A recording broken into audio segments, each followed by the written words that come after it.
It's great to be in the SEC. Welcome back to the SEC Recap Podcast. I am your host, Ben Warren.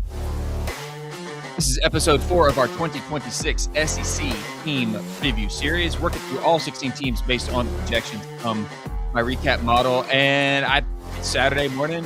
Thought I would just hit this one as a quick live stream, but I will upload as its own standalone. Now, we started first episode of the 2026 preseason by revealing the full projected SEC landscape. Now we're moving team by team, breaking down the model projection, the schedule, the players who can change it, the realistic floor ceiling, and then that final prediction, right? So we began with Mississippi State at number 16 and Arkansas at number 15. Today we're moving to the team sitting at number 14 in the preseason model, and that is the Kentucky Wildcats. Now, truthfully, if you remember from that first episode, we actually broke all the teams in the SEC down into tiers. And so there's really not a lot of separation. When we say, Mississippi State 16, Arkansas 15, Kentucky 14, there's not a lot of separation here that we see, that the model sees. So all of these teams, these three teams, are all together in that same tier. But I do think that Kentucky has probably the clearest coaching and roster reset that we've reached so far, even a little bit more so than Arkansas, because it's going to be a complete identity shift from the Mark Stoops era. Will Stein takes over after building his reputation as an offensive guy, quarterback developer, but he inherits just one returning offensive starter, a brand new quarterback room, a portal-built O-line, and like 40 some odd January additions across that roster. So it makes Kentucky very difficult to project. The historical data that we're looking at gives the model a nice baseline, but so much uncertainty, right? The amount of new personnel creates the possibility that the real team looks meaningfully different by the time we're hitting that late stretch, October, November. The question really is whether that growth appears or happens before the schedule moves where you don't have any more of that margin for error. So let's look at the schedule. We're going to break all of this down, give you my keys, my players to watch, my full season game-by-game win-loss predictions here. The Precap model, and this is going to look familiar to you if you've already seen the other preview episodes. If you haven't, please go check those out here on YouTube. Projecting Kentucky to finish 4-8 in 2026, and that's right in line with where we've got the average finish for Mississippi State and Arkansas. Again, if you go one box to the right, you'll see the model picks are only projecting Kentucky to go 2-10 in games they're outright favored to win. And this question has followed us through the bottom of this preseason board. Kentucky's version is nearly a complete offensive rebuild under a first-time head coach. The Wildcats have 2 expected wins, 3 home games close enough to really swing or change that season, and almost no room to waste any of these opportunities. So the schedule does give Kentucky, I think, a pretty fair path to 4 wins. The roster reset is going to really determine whether the Wildcats can actually walk through it. First, let's recap what happened in 2025. Kentucky finished at 5-7 overall, but just 2-6 in SEC play. They averaged 23 points and 341 yards per game. The defense allowed 26.4 points at 374 yards per game. Those numbers describe a team that was not completely broken. It had an identity, but it just did not consistently create an advantage on either side of the football. The clearest problem, I think, is possession value. Kentucky threw 14 interceptions, lost 8 fumbles, finished -8 turnover margin. It's a difficult way to survive.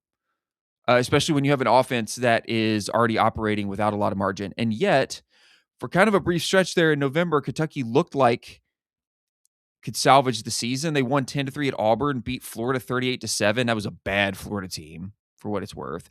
Behind 233 yards of rushing, 4 forced turnovers.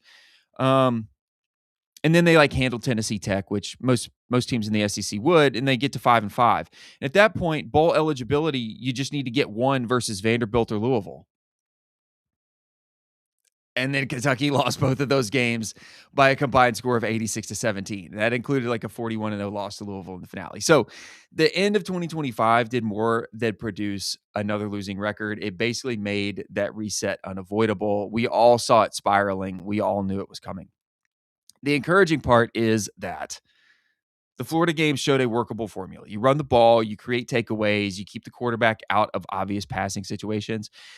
The discouraging part is that Kentucky could not sustain that formula for even just another week. So here's my projection snapshot. Again, if you're not watching on YouTube, head on over there so you can catch all these graphics. And if you are on YouTube, see a few of you here. Thank you so much for being here on a Saturday morning. Again, I will re-upload this as a standalone episode with all this chapterized, but appreciate you hanging in here. Three numbers at the top here describe different parts of the same projection. We're looking at the projected record, the expected wins, and then what the model picks, right? By the way, all of these game snapshots are going to be available on my website at secrecap.com, giving away all my content for free this season. No signups, no subscription, no nothing. Just type it in, go, it's there. The projected record's 4-8. That's the most likely landing point across the full season sims. But secondly, those 4.1 expected wins, we get that by adding the win probability from every game on the schedule. And more precisely, it's actually like 4.12. It's going to round down to 4. But third, the strict model picks produce a 2-10 record because Kentucky is above 50% in only 2 individual games. It's Youngstown State and South Alabama. And I'll go back to this very quickly so you can see. Youngstown State to open the year, very high, almost 100%, basically a lock. And then versus South Alabama, okay, in the first 4 weeks. Sandwiched in between that, they have Alabama and at Texas A&M. They have a very, very, very difficult schedule this year. But those are the only 2 games that they're favored in. So those numbers are not contradictory. It basically tells us Kentucky owns a lot of partial win probability in games where they're still the underdog. So those games where they're not favored is not automatically a loss. It just means there's low margin for error. And that's a recurring theme here in the bottom tier of the SEC. So Vanderbilt's 44%, Louisville's 42%, Florida's 34%, LSU 23%. Across that conference schedule, Kentucky's probabilities add up to about 1.9 SEC wins. So that points toward a 2-6 conference finish, even though the Wildcats are not technically favored in any of these SEC games in the preseason. So the model's 80% range runs from about 2 to 6, 6 being the ceiling, 2 being the floor, the absolute floor. So the probability of reaching bowl eligibility for the Wildcats this year is just a hair under 15%, 14.9. So 4-8 baseline is not the only outcome. So how can Kentucky get to 4 wins, 5 wins, 6 wins? That's what we're going to break down next. That path to 4 wins, right? And in my opinion, I think it starts with 2 games that Kentucky cannot afford to complicate. That's the Youngstown State and South Alabama. Those are 2 you just got to get in, get out, get your starters comfortable, and then get some backups, some play, okay? Those are the only 2 games where you have cushion. After that, the cleanest path to 4 wins is simple. You got to beat Vanderbilt at home, and you got to beat Louisville at home. Vanderbilt is a 44% win probability, so you're still an underdog preseason. That could change a little bit. And Louisville, you got a 42% win probability, so an underdog there, again, could change. Those are not games Kentucky should assume it will win, but they are close enough that the result can be determined by quarterback play. Also turnovers, late game execution, rather than, a giant talent gap. Florida creates the next route. How good is Florida going to be? I don't know. People are high on John Summerall after SEC Media Days, but that was a trash football team last year. Are we expecting a new coach to come in and turn them into a top 4 team in the SEC? I mean, a lot of people in the media seem to think so, but I'm going to have to see something on the field or in the data to suggest that that's going to be the case. So while I do think Kentucky might still be an underdog versus the Gators just because of overall, the talent gap differential there, that's not an unwinnable game for the Wildcats because we don't know how much better or how much improved Florida is going to be. You also get them at home. And then LSU, that's your last best home upset shot, 23%. You got South Carolina, Missouri, and other road games. Those are going to be tougher climbs. So that models, the Precap model's 4-win projection is essentially saying this. Bank those 2 favorites, Youngstown and South Alabama, and then split the 4 most attainable road opportunities. To me, I think that's going to be Vanderbilt, Louisville, but it could be any 2 of these 4. Vanderbilt, Louisville, Florida. LSU. Now, the bowl path is going to require a little bit more. Kentucky's going to need to convert almost all of this opportunity tier. Okay, so you're going to need these two, all four of these, most likely, and then you're going to have to steal a couple, get maybe three of these and then steal one from somewhere else if you don't get all of these, right? Two of these for these two, and then maybe they get South Carolina on the road. Maybe they get Missouri on the road. It's possible, but I think 14.9% is a fair description of how narrow that route is. So let's keep mapping out the schedule, shall we? 2026 schedule map. The games that they're favored, what we have is the opportunity tier and then the long shot tier. The schedule is insanely difficult immediately after you open. You got Alabama coming to town in week 2. Kentucky then travels to Texas A&M before returning home for that South Alabama game. The next 3 on the schedule are South Carolina on the road, home against LSU, and at Oklahoma. I mean, it's very possible, y'all, that they open the first 6 weeks of the season 2-4, 2-5. But Vanderbilt is that pivot. The Commodores come to Lexington immediately before the bye week. A win there gives Kentucky 2 weeks before you prepare for the closing stretch, and the season is still very much alive. But if you lose that game, it forces you to beat Florida. It forces you to beat Louisville.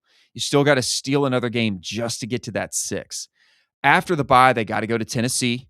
We all know that history. You host Florida, you visit Mizzou, and then you close at home against Louisville. It's just not a generous schedule. But it is organized in a way that gives the new staff time to grow into what the most important home games are going to be. The question is whether the offense can survive September, October without putting the season out of reach. So we're going to keep harping on these opportunity games. Again, as we're mapping out the schedule, we're looking at probability. That's what the Precap model does. What are the most likely games for Kentucky? These are the ones that I'm going to have my eye on as we move into the season, unless things dramatically change, which they always can as we get 1, 2, 3 weeks of on-the-field data. This is pretty much what I'm expecting, okay? Opportunity game 1, Vanderbilt. Closest game on the SEC schedule. They have a 44% win probability, and the projected margin is only about a 2-point disadvantage, okay? It's at home immediately before the bye, and it sits where a young offense should have enough experience to stop using newness as an excuse. It also carries a lot of emotional weight after Vanderbilt beat you 45-17 last year. So for the cleanest 4-path win, Vanderbilt's the game that Kentucky needs to flip the most. Opportunity game number 2, that's Louisville. Almost as close as the Vanderbilt game at 42%. Projected margin about a 3-point. Okay, 3-point disadvantage. The game is in Lexington. It closes the regular season. Kentucky lost 41-0 last year. That result helped define the end of the Mark Stoops era. In 2026, the rivalry could decide whether Will Stein's first season feels like a foundation or another step backwards. I think if Kentucky enters the finale with 5 wins, kind of teetering on 5 wins, this becomes a bowl game before the bowl game. You know what I mean? Opportunity game 3, Florida. Florida comes to Lexington. Kentucky has always played Florida pretty well over the last 5-6 years. That's always been a really competitive game, regardless of how good or bad Florida has been. 34% win probability there for the Wildcats. It's the best second half SEC opportunity outside of those 2 toss-ups. 38-7 win over Florida last year. I think it's useful evidence that the defensive front, the rushing formula can work against this opponent, but far from a guarantee. Both programs come into 2026 with very different personnel, coaching, and Kentucky is replacing almost an entire offense, okay? So the larger point is that Florida gives the Wildcats a third home game where you can perform above that baseline and create a win for yourself. Finally, LSU. I don't know how good LSU is going to be. A lot of people, again, I think they're going to be very good, but we have a lot of newness on that roster, a lot of newness in scheme, and newness with Lane Kiffin. The model doesn't know what to do with LSU right now, so it's falling back on preseason priors and overall team talent and strength metrics. So I wouldn't consider this a swing game for Kentucky. I think LSU will be much better than Kentucky, but you get them at home. Okay. The projected margin right now is about 11.5 points, but among the remaining SEC opponents that they got is the best home upset shot. Okay. It also arrives before Oklahoma and Vanderbilt. So a breakthrough here kind of gets you, or it changes the emotional tone or tenor of the season. Kentucky does not need to beat LSU to get to 4 wins, but to reach 6, you probably need an upset like this one, either a home against LSU, on the road at South Carolina, or you steal one at Missouri. It's why the bowl path is alive, but narrow. It's very narrow. All right, my 3 keys to beat 4 and 8, and then we're going to talk some player personnel, who I think the difference makers are going to be for the Cats this season, and then close this episode out. These are short and sweet. Make sure you like and subscribe to the channel so you don't miss any of these 16 full team season previews and predictions. So my upside case for Kentucky is built around 3 things. They're going to need dependable quarterback play before the schedule reaches Vanderbilt. Number 2, the portal-built offensive line and backfield, need to establish an identity that protects the football. So number 2, keep the offense out of those long yardage situations, okay? And number 3, let the returning defensive core carry the team early while the offense grows. If Kentucky does those 3 things, I think the 4 and 8 projection is very attainable. If one of these things fails, I think that strict 2 and 10 game by game prediction that the model sees becomes a lot easier to imagine. So let's talk quarterback. This guy, Kenny Minchey, okay, coming over from Notre Dame. He's the most visible answer to this quarterback question, but Kentucky has not needed to frame the competition as permanently closed in July. I do think Minchey is the most likely. Most people probably do. Transferred over from Notre Dame after he showed up in 10 games there, 23 of 29 for 212 yards, and he adds 96 with 2 touchdowns with his legs. That's an efficient sample, but it's also a very small sample. The good news is that his mobility fits a rebuilding offense, so Kentucky can use movement, quarterback run threats, and play action to reduce that pure number of pure drop back situations. The challenge is that he still has to prove he can manage an entire SEC game when the defense changes the picture after the snap or the offense is getting behind the chains. And I think Stein's reputation really matters here. We'll talk about him in a bit, but at Oregon, his offenses were built around the strengths of the quarterback rather than forcing every player into that same system. So I think you'll do the same with Minchey here. They don't need him to be like one of a conference all-timer, an all SEC quarterback. They just need him, whoever is the quarterback, just to protect the ball, create a few explosives, and prevent the offense from totally disappearing. Just be efficient and minimize mistakes. Sounds simple, but it's the SEC. If it were simple, everybody would do it. Next up, this guy, Willie Rodriguez, one of the only returning offensive starters, I believe, listed on the spring prospectus. He caught 23 passes last year for 310 yards, 6'4", 249 pounds.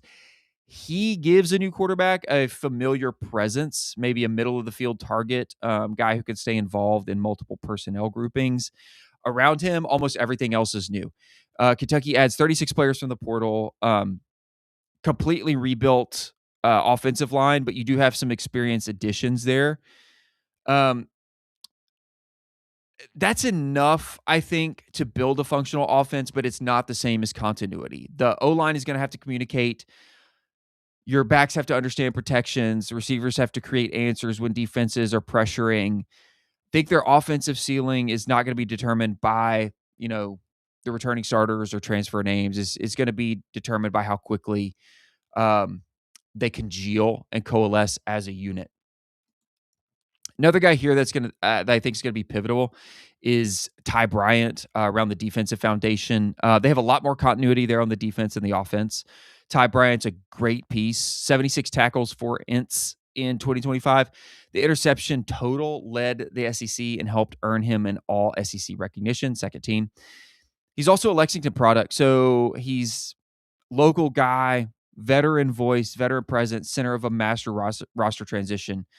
They do return Bryant, Tarian Nichols, Nasir Addison, Sam Green, and McKee's Humphrey Grace. That group does not make the defense complete, but it gives Jay Bateman sort of an experienced core to work with. And I think that's going to be the most important improvement for the defense, just creating possessions. 14 takeaways last season, but they gave away the ball 22 times. You can't rely on the defense to control for the offense's mistakes. So you don't need an elite defense. Again, you just need a defense that can keep Vanderbilt's, the Floridas, the LSU's inside of one possession games long enough for the new offense to finish. And it is really all going to come down to what the head coach does. Will Stein, former Oregon offensive coordinator, he inherits 36 portal additions, one returning offensive starter. His task, build a functional offense fast. Okay, you got to get them scoring to get them confident fast. So this is going to be his first time as a head coach. He coordinated a very, very productive offense at Oregon, and he worked directly with the quarterback. So you trust his experience there. His background makes him, I think, a logical choice for a program that needs an offensive identity reset. But the size of the transition is very difficult here. I understand the optimism around a new coaching hire and a new offense. That there's reasons to be excited about that.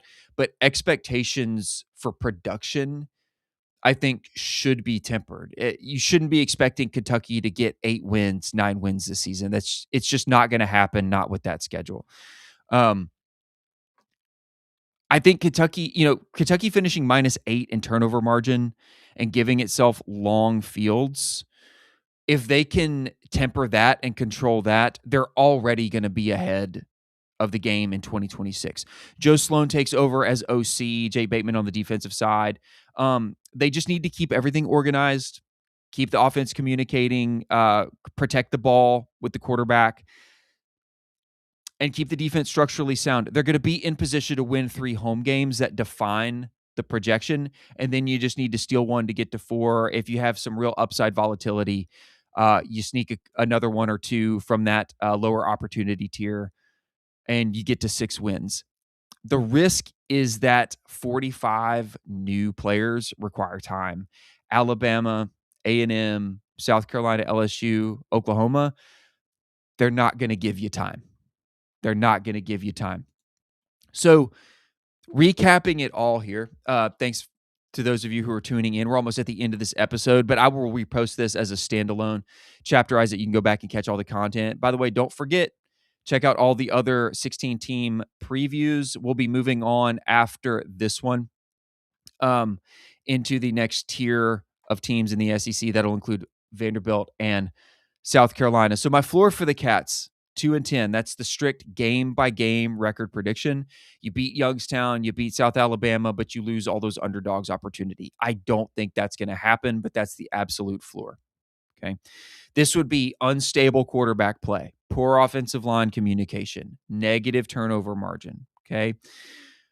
The projection most likely that the model sees and that I think is for an 8.